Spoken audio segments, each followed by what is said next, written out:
no lo vieron, la primera parte está guardada en el IGTV de Instagram, también va a ser subida a la plataforma de YouTube, así que lo van a poder ver igual. Nosotros vamos a continuar esta segunda parte del programa, vamos a hacer un recordatorio para los que no lo vieron. La primera parte hablábamos de René Laván, de algunas efemérides que hubo, que estábamos hablando con Mariano, y Marianito ahora recién había empezado a tener su columna que era sobre Vincent Van Gogh, así que la vamos a tratar de continuar. Ahí me podemos sumar a la charla.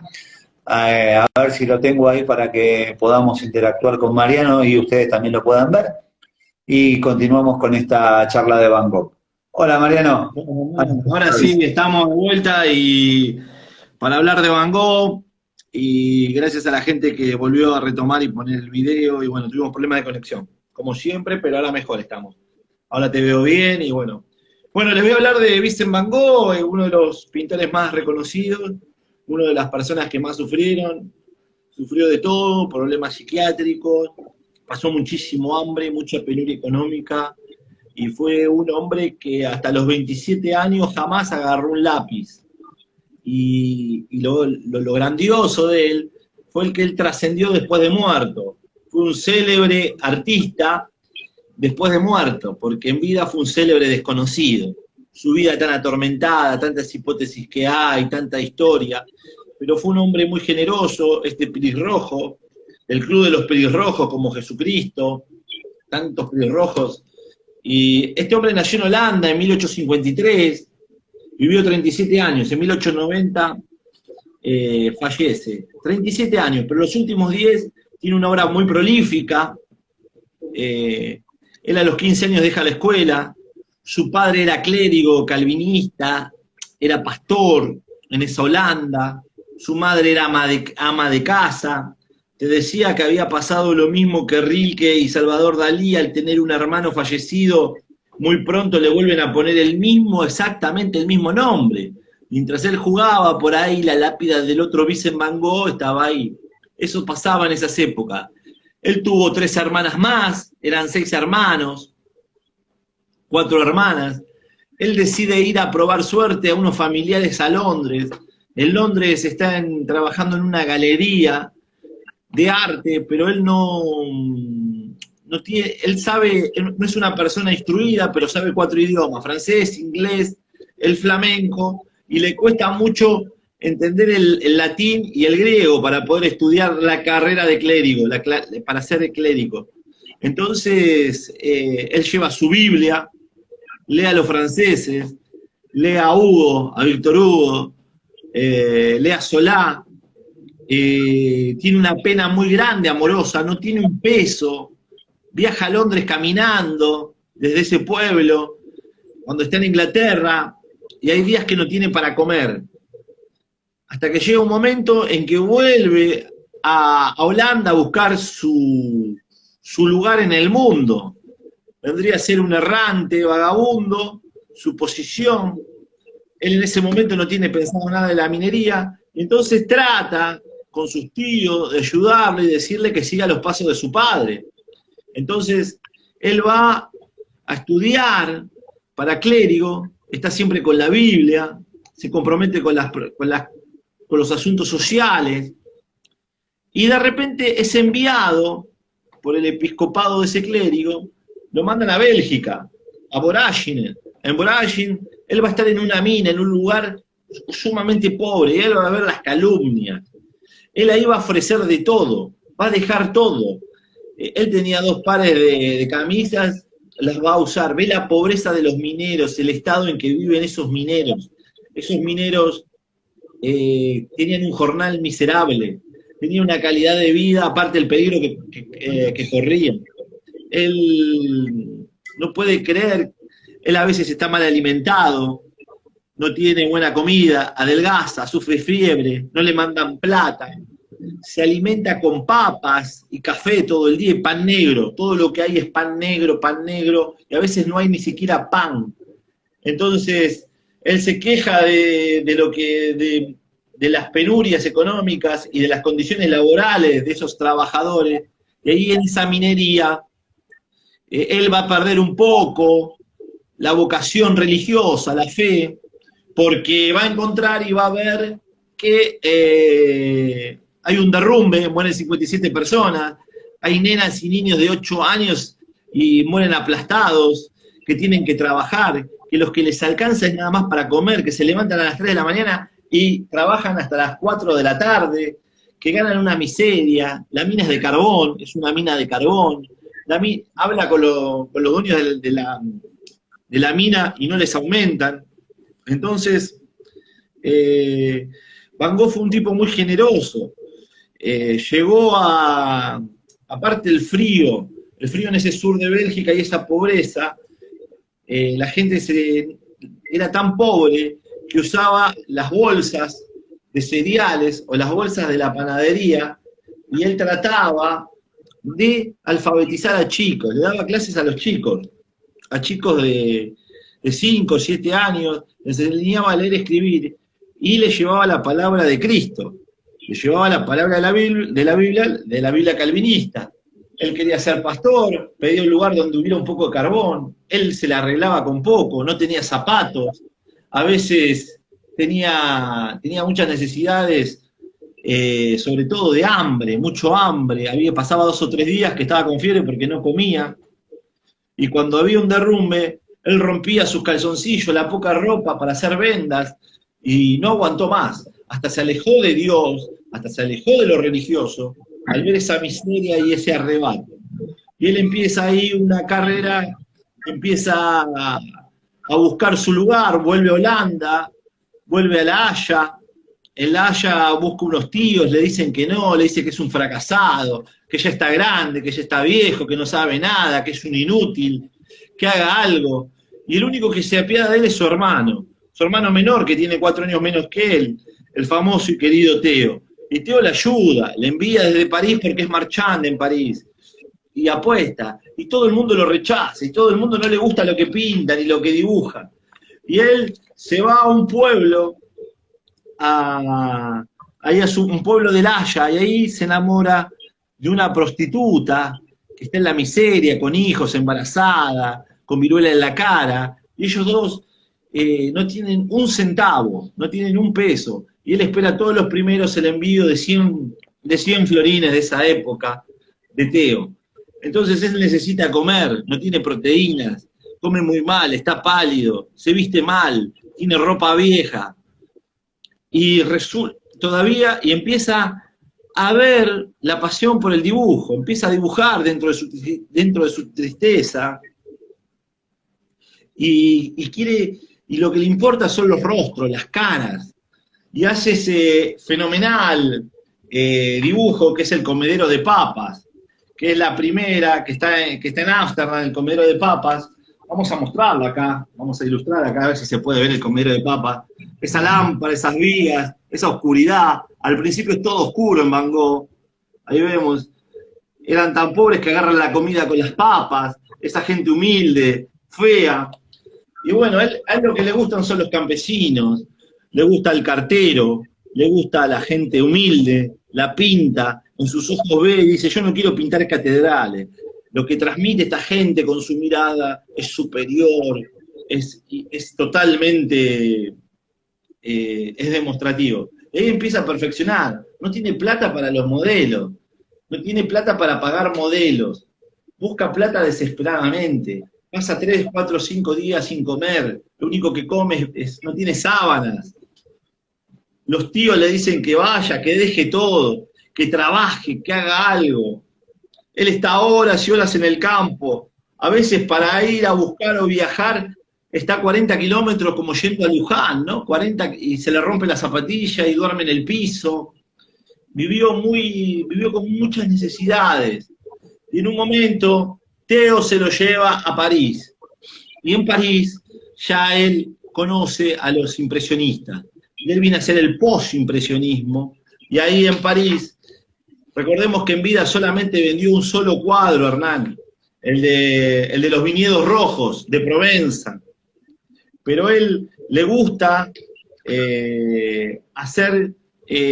dibujar a la gente. Vamos a mostrar acá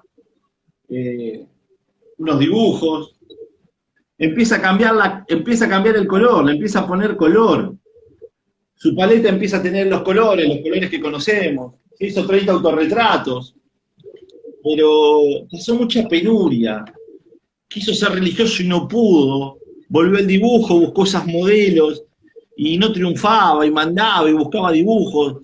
A veces hasta para un plato de comida le daba 2 dibujos. Imagínese que un Van Gogh vale millones y millones de dólares. Pensá que esas personas, por una rabanada de pan negro y queso, se ayudaba, no le iba bien con el amor, era un hombre tosco, y de repente va a París. En París lo abruma la gran ciudad. No era hombre de ciudad.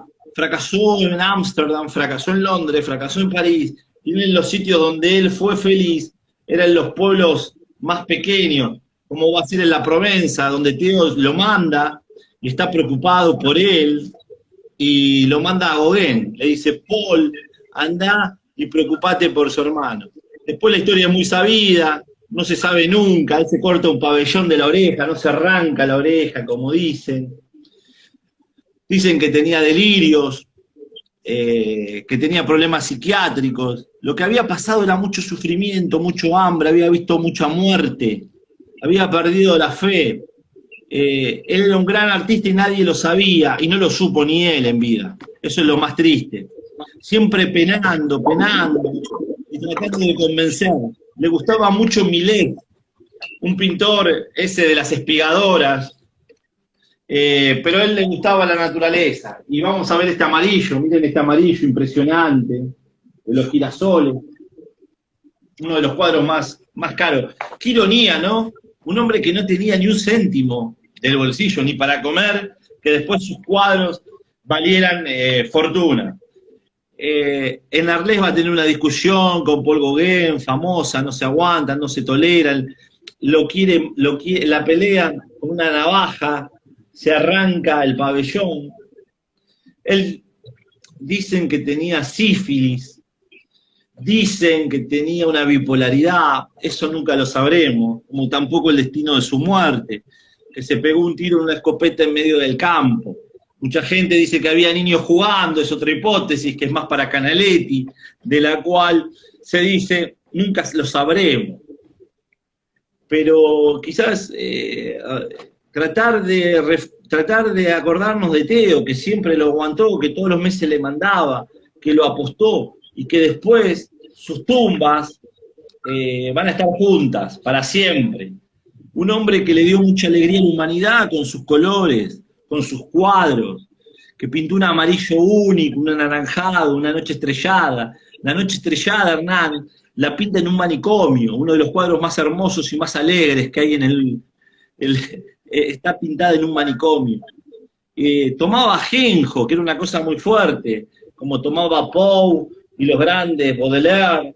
Era la época del naturalismo.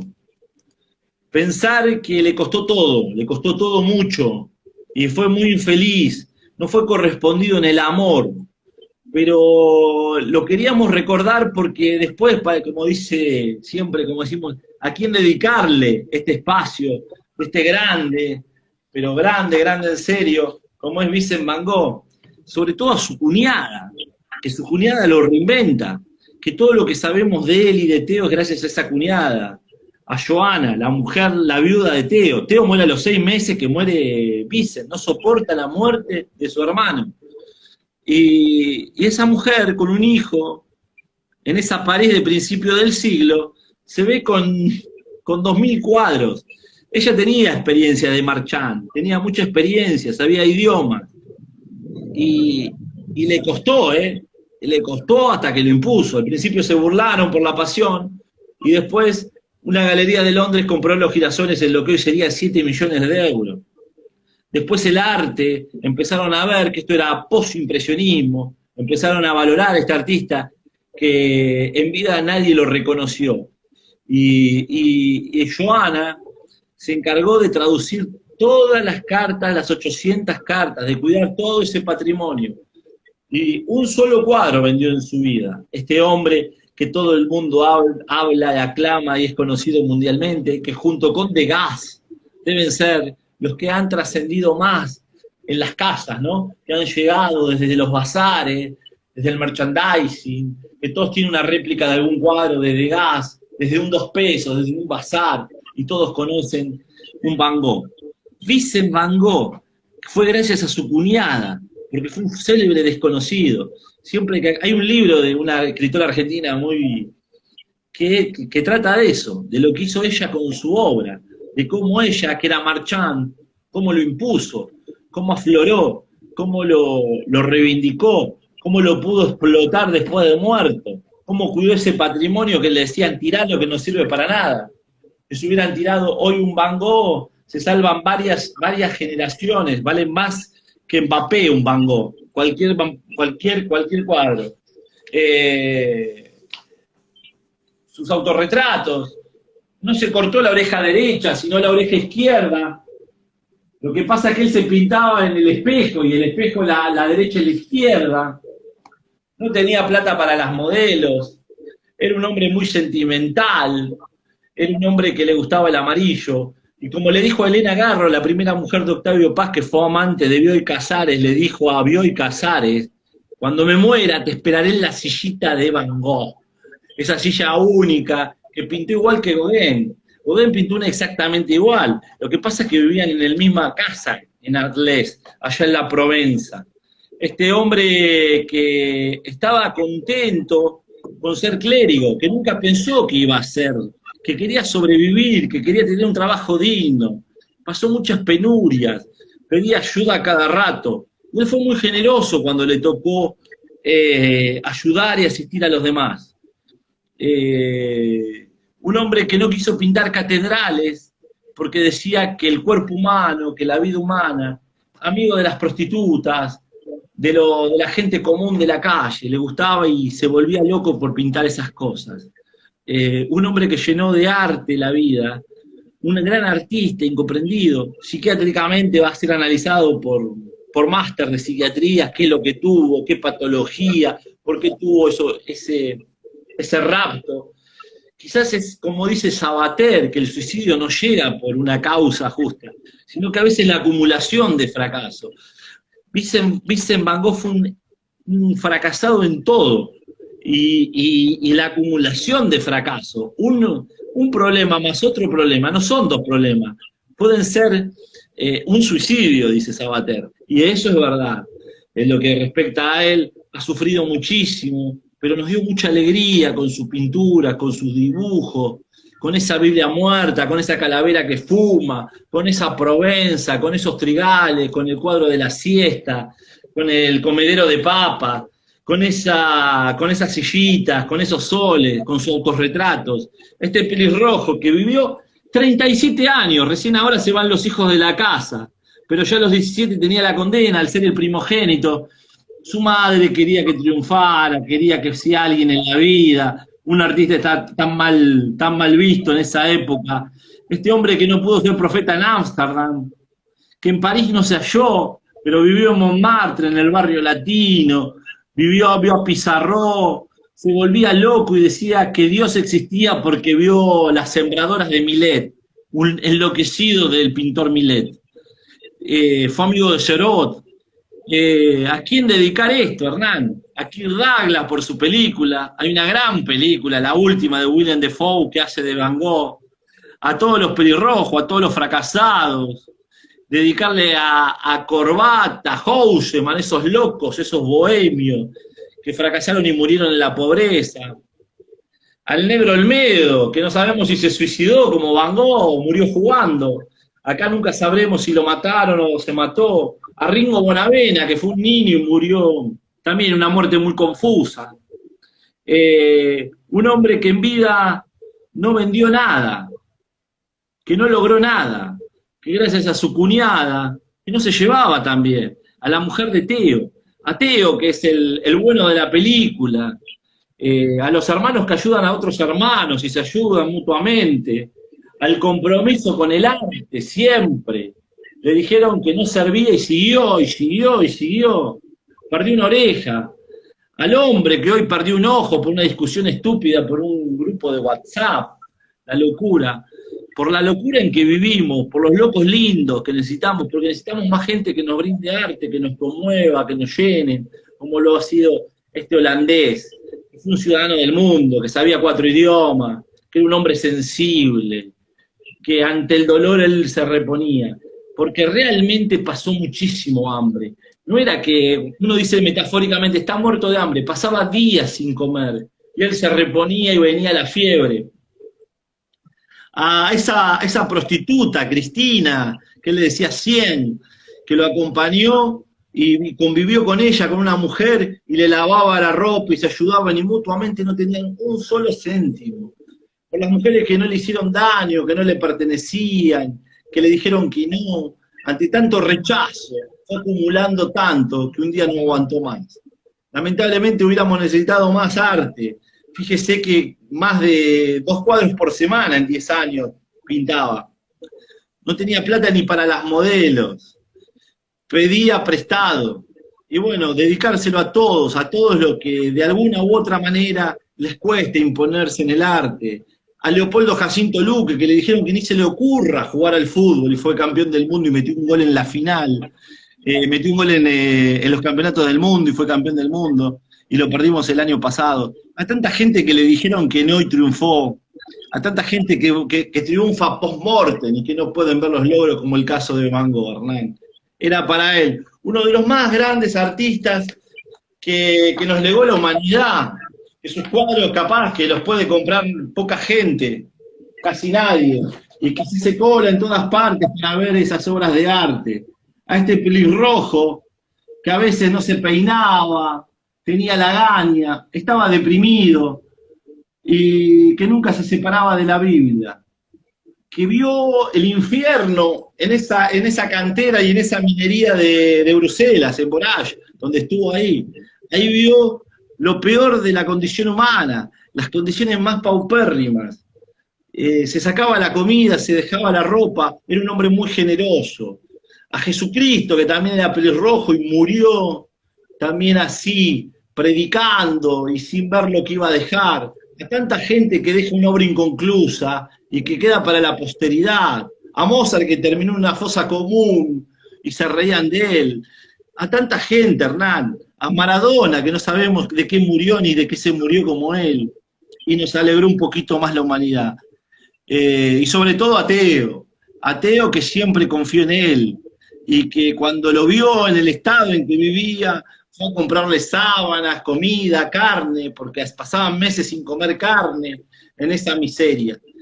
A sus tíos que le dijeron que no, y tantas Marchán que le dijeron usted no sirve. Para tanta gente que te dicen que no, tantos rechazos que hay, no sabemos las vueltas de la vida. Hoy queríamos evocar a uno de los grandes artistas que ha tenido, tiene y tendrá la humanidad. Acordarnos de su cuñada, su queridísima, grandiosa, que prácticamente es la madre de esa batalla, que da esa batalla para imponerlo. Él fue en vida un célebre desconocido. Vincent Van Gogh, Hernán, hoy acá, en Audio Anómalo. Bueno, Mariano, la verdad que muy, muy completo todo lo que nos contaste, todo lo que nos trajiste sobre Van Gogh. Nos recomendaste hasta películas. Hay una gran película que se llama Vincent y Theo también, sobre la historia de los hermanos. La verdad que sí, es un gran personaje de la historia del arte. Esto que vos dijiste también es cierto, que es muy común que hoy se los tome como íconos de la cultura, y se fueron sin saberlo, y sobre todo este tipo de artistas que trascienden los años y que hacen que la humanidad pueda transmitir de generación en generación la obra que dejaron. Y como siempre decimos, traten de ver, traten de investigar, traten de cultivarse, de tratar de sumergirse en la obra de estos grandes artistas. Nosotros tratamos de ser un puente donde tratamos de mostrarles quiénes son, para que a ver si esa chispita se les enciende y pueden empezar a encontrar en estos artistas una nueva forma de relacionarse con ellos. Así que bueno, muy, muy interesante, Mariano, lo que nos trajiste de Van Gogh. Te cuento que ya son las 11:26, ya estamos casi terminando. Nos va a quedar colgado el tema por el tema del corte que tuvimos y todo, bueno, nos va a quedar colgado el tema de la psiquiatría y de lo que quería hablar sobre los problemas que trajo la pandemia, la pospandemia, Y bueno, igual es algo que es atemporal, lo podemos hablar la semana que viene o la otra, en algún momento lo vamos a tratar. Me quedaron colgadas también algunas efemérides, por ejemplo, hoy se cumpleaños de la Negra Bernasi, una gran locutora argentina. También en el año 83, hace exactamente, voy a hacer la cuenta rápido, 20, 39 años, que a Maradona lo quebraban en España, en el partido con el Atlético Bilbao, en la famosa batalla de San Mamés, donde Maradona era el mejor jugador del mundo, había llegado a Barcelona como la gran estrella mundial, y juegan los vascos del Atlético Bilbao contra el Barcelona de Maradona, y en un partido donde lo salieron a cazar directamente como si fuera un animal, lo azotaron todo el partido, hasta que Andónico Goicoechea, célebre futbolista vasco del Atlético, le quiebra la tibia y el peroné. Maradona está sin jugar más de 6 meses en Barcelona, se dudó si iba a poder volver a jugar, fue una cosa muy, muy fea la que pasó. Así que bueno, se cumple también un aniversario de esa gesta histórica, por lo triste, ¿no? Por lo antideportiva más que por otra cosa. Y también, bueno, estábamos contando esto de que como fue en un ratito que hablamos de René Laván, el mismo día que nacía René Laván, en 1928, salía a circulación los primeros colectivos, el primer colectivo en la ciudad de Buenos Aires. Mucha gente no lo sabe, la mayoría creo que sí, pero es un dato conocido, pero a veces siempre hay alguno que no lo sabe. El colectivo es un invento argentino, ¿no? Donde se trató de hacer un medio de transporte diferente, donde se subía bastante gente a un vehículo grande, se lo trasladaba por la ciudad, se los iba dejando en distintos puntos de la ciudad, y así nació esta que hoy para nosotros es tan común como es el colectivo, este medio de transporte que todos de alguna manera siempre utilizamos.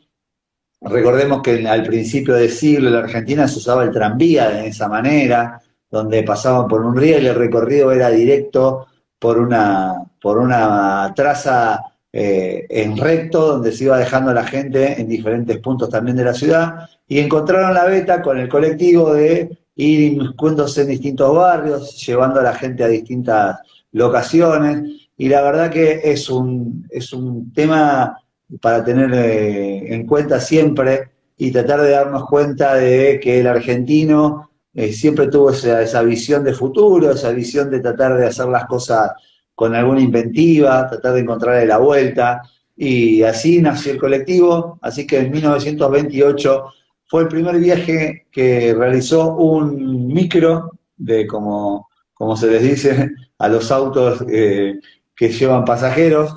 Y bueno, esto, Mariano, era recordar también que en Argentina algún día se logró tener una línea de colectivos por primera vez en el año 1928, hace ya, como te decía, muchísimos años. Y otra cosa que también quería traerles a colación con el tema de la fecha, hoy también se cumple un aniversario de un gran disco, que siempre tratamos de tocar un poco el tema de la música.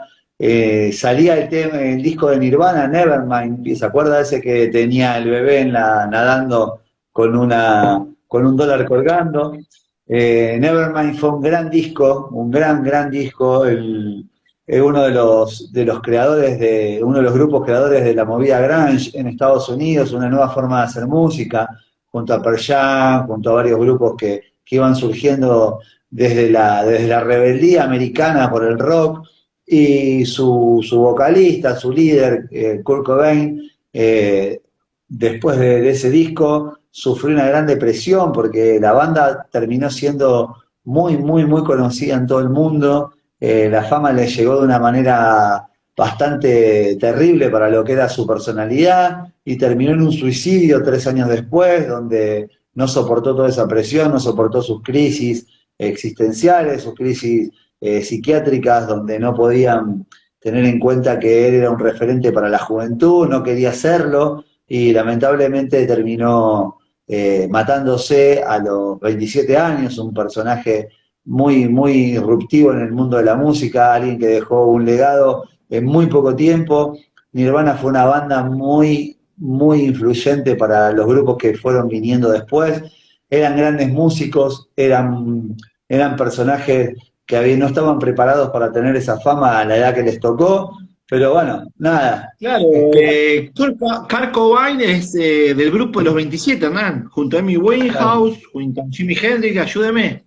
¿Quién más? Hay muchos, hay muchos. El Club de los 27 empieza con Brian Johnson, empieza con Jimi Hendrix, hay muchos, la verdad que ahora no recuerdo todos, pero muchos murieron en el Club de los El de 27. Inexcess, no sé cuánto.